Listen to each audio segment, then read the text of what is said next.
So this channel is going to be about educating people on what it's like to have parrots, and not only parrots but also small birds as well. And this is going to be an educational video today, so if you guys want to watch how to live with birds while going to school, keep watching this video. So my name is Shanice and this is Noah. He's currently chewing a toy. Let's see how long that lasts. But today I wanted to talk about what is like the reality of living birds while going to school will be the main topic today. So this is wanted to be a quick introduction. I live with 6 parrots and I currently go to graduate school in California. And I wanted to talk about what it's like to live with birds while going to school, because it can be hard and birds need a lot of enrichment, they need a lot of engagement. So to those who are planning to get a bird or a parrot and they're thinking of getting one, to any of the audiences, to the young ones, to the mature ones, let's see if this video is helpful for you if you're the one who wants to get a bird. So in today's video, I wanted to talk about what is the reality of owning 6 birds and going to school. So you guys, parrots need a lot of enrichment and engagement out of their cage time, and I go to graduate school in California, and luckily for me I get to interact with them because I go to a local school. And even though it is an hour commute, you need so much time and effort while owning birds and parrots. So hopefully this video will teach you guys if you guys want a bird or a parrot. So first, getting a bird or a parrot, big to small, any type of size, you need cages. And to those people who want birds or parrots, like elementary school to even college students, to any people who want parrots or birds, right? You guys need to get cages, and they can be very, very expensive. Some kids or people think that, oh, I just need one cage for my bird, for my budgie, cockatiel, for my parrot, but that is wrong. You need to have a daily cage, a sleeping cage, and maybe possibly an aviary for them to get sun. So cages are a very, very important thing for birds. As you guys see in my setup, these are the daily cages, but we also have a sleeping cage for them. And actually, before getting a bird or a parrot, you need to set up their cage first, and then you can either get a bird or adopt a bird. And some parents, might think, or people might think that, oh, I can just put my bird in a cage all day after you get a cage. But no, actually, these guys need to spend a lot of time outside their cages. It's like a human being. Owning birds is like having another human being in your house. They need so much activity, so much enrichment, engagement. So you need to take out your bird or a parrot out of the cages. Some people think that, oh, I can just put a bird 7 hours in a cage, and maybe that can be wrong, because birds need a lot of engaged time with you, and you need to figure out if your schedule works with that by engaging parrots. So let's talk about the avian vet care. So birds, budgies, even small budgies, cockatiels, or parrots like these guys, the avian vet care is a must. And an avian vet is super hard to find. I don't know in other parts of the state, but in California especially, I think I only know like 3 good avian vet. But avian vet bills are very high to owning a bird or a parrot. Some birds might need more medical care. Birds are extremely fragile, and when they're sick, they need to go to the vet immediately.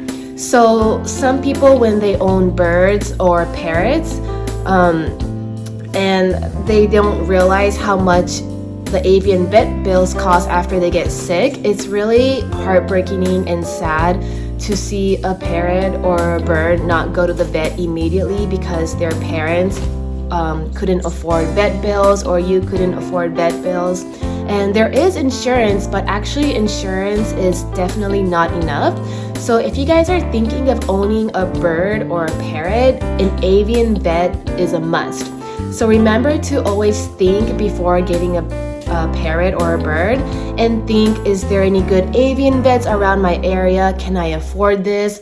Because these guys cost a lot of money, and unlike dogs, they need beak and nail trimming, and beak and nail trimming at my vet place in California costs $65 for each parrot.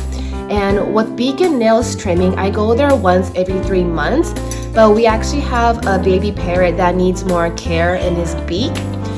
We have to do constant trimming for his beak, and we go there probably once a month for his beak trimming, and that's already $65, and insurance doesn't cost that cost.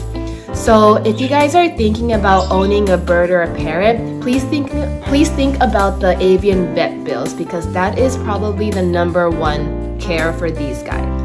My bird is playing with my hair. You can see they are a lot of work already to begin with by looking at this video. So my parrot is already playing with my hair and my hoodie, so hopefully I can concentrate in this video. And you guys can see already that parrots are a lot of work. But for me, I am a huge animal lover when I was a kid already, and my mom. And I grew up with a lot of dogs to begin with, and my mom actually, she dated a veterinarian before, and I visited his clinic many times, and I also got to examine what is it like to be in a vet and all the medicine and care about that for dogs. And same with birds. So for me, I already grew up in a very animal loving community in my house, which I'm so blessed for. But to those, people who have parents, who have strict parents that don't want an animal, and to those younger audiences who are watching this video and you guys are wanting a pet so bad, or a bird, and you guys are always asking for your parents that if you guys want a bird, you guys want to get a bird, then it might not be the right option if you guys keep on asking your parents, because your parents may not take care of it in the long run. Luckily for me, while I go to school, so I go to school like 12 to 2 and sometimes 7 to 9. So I do get to engage with them in the morning, in the afternoon. I make my schedule like that. But my mom always takes care of my birds and my parrots while I'm away, and I'm very, very fortunate for that. So with me, I made my schedule like that in order to be able to engage with my birds. So I'm so glad I actually got parrots after my undergrad studies, and actually that was the perfect time for me to get a bird. So we actually got parrots during COVID, and my first gala, Momo, my rose-breasted cockatoo, we adopted it through Craigslist. And I think we got him around March 2020, so it's right before when the pandemic hit, and that was the perfect time to get him. And a lot of people during COVID, after the whole lockdown, obviously COVID is almost over, hopefully, but things are getting back to its normal self. Some people are now rehoming animals, and birds especially. Birds are the #1 rehoming animals, because now their normal life is starting, their work is starting, so now they don't have enough time to spend with your birds and animals. And especially birds, they need a lot of time to be engaged with. So when people ask me, do you think getting a bird for me is right, or a parrot? I always say in the household, there needs to be 2 or 3 people taking care, 2 or more people in the household taking care of your parrots, and that is very important.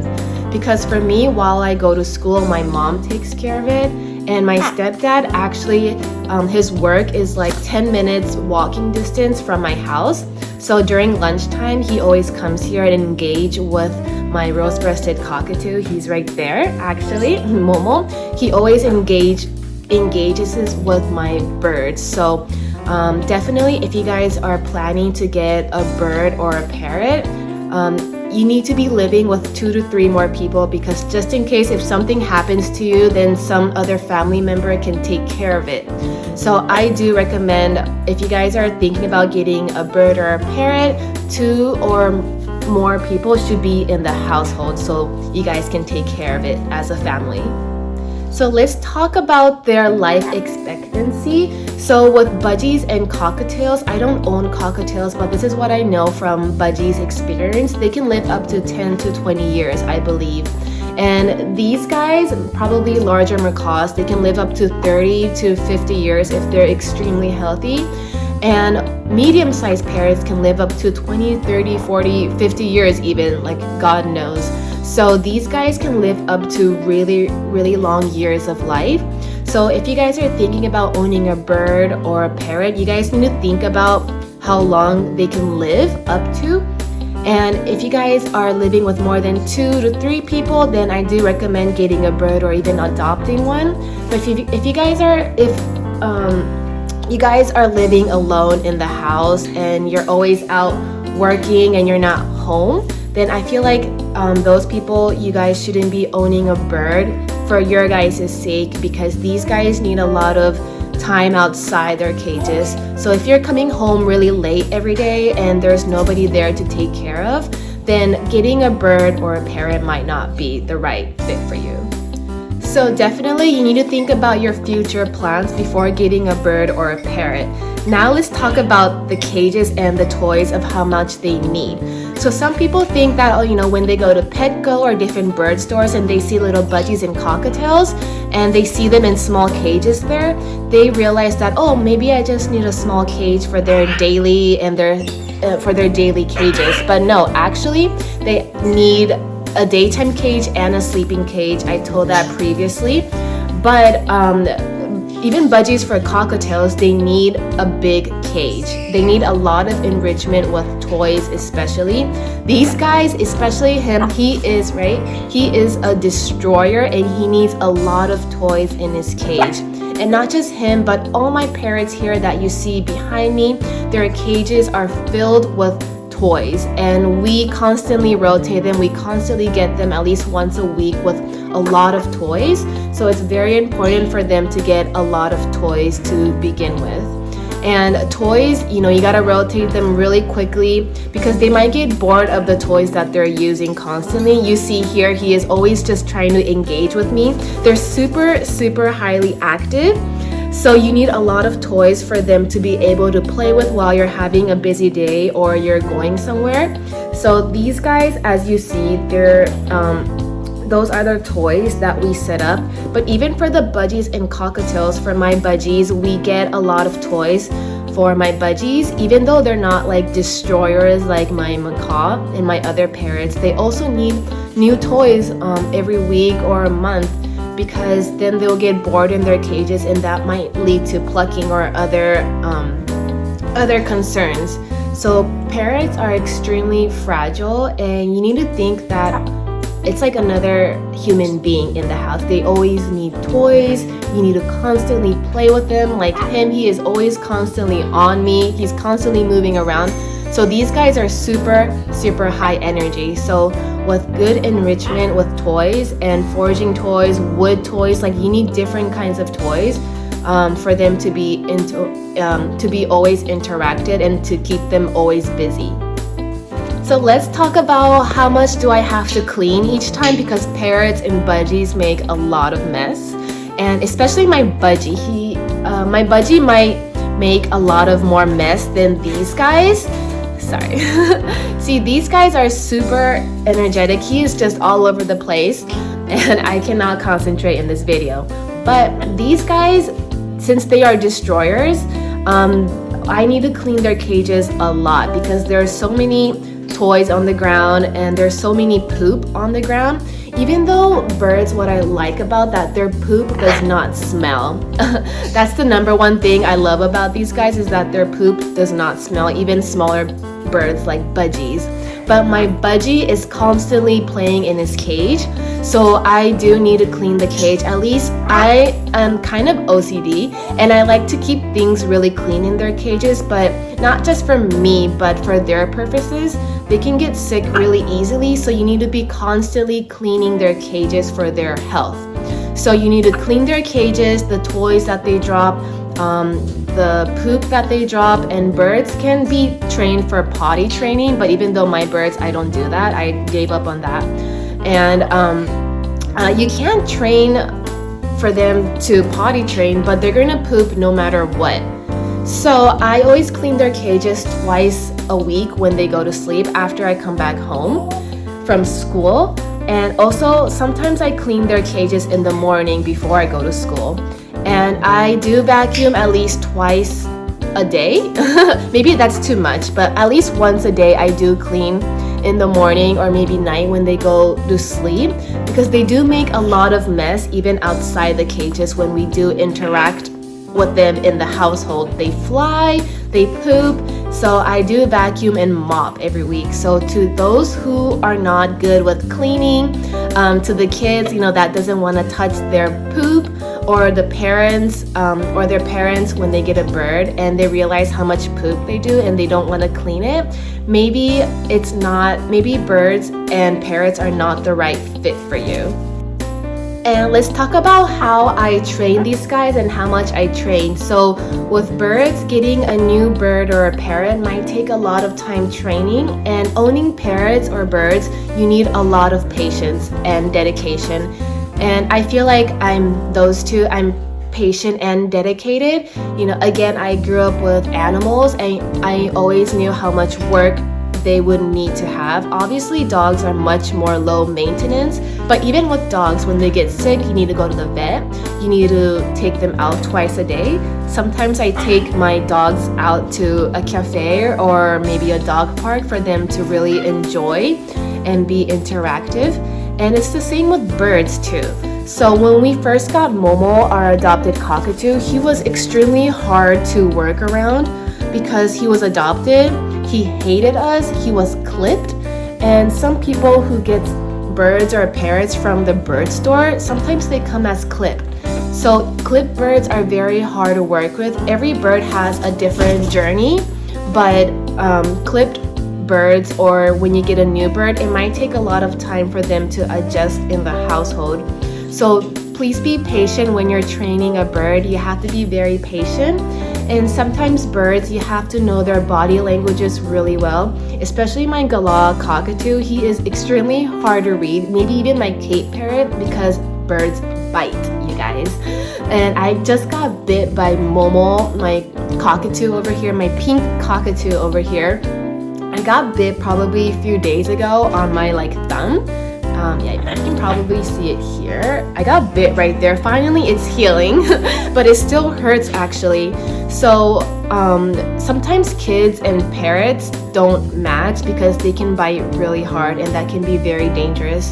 So some birds are very hard to read. You have to really know their body languages, but patience and training will come in handy, and training, that is just for life.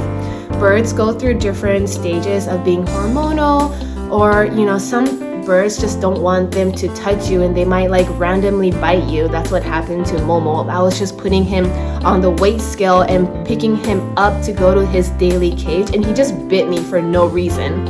And I'm actually his least favorite, but you don't know if parrots might bite you since they can be pretty unpredictable sometimes. So for the younger audience who wants birds or parrots, realize that they need a lot of work training wise and they can bite. So if you guys are totally okay with birds biting you, then maybe getting a bird or a parrot might be the right fit. Well, I feel like I got parrots with my mom during the right time. It was during the lockdown of 2020. And that's when I wasn't going to undergrad. I was already done and I was taking a gap year actually. And that's when we adopted Momo. And Momo came as clipped, you guys. So if you guys are getting a clipped bird or a parrot, they are maybe double times as hard to train. It really depends on the factor of how fast you can train them and how patient you are. But Momo, it took us a really, really long time to train him. But during the lockdown, we found really good bird trainers, and my mom and I, we were doing remotely. They were training us remotely, which worked out perfectly. So during the COVID lockdown and in the months after the lockdown, I got Kona and Noah, my Cape parrot. So it was the perfect time to get birds. And my bird trainers were literally training all my birds, probably the first to the second year after I got birds. So it does take a couple of months. We were training them to free fly and also behavior training as well with my trainers.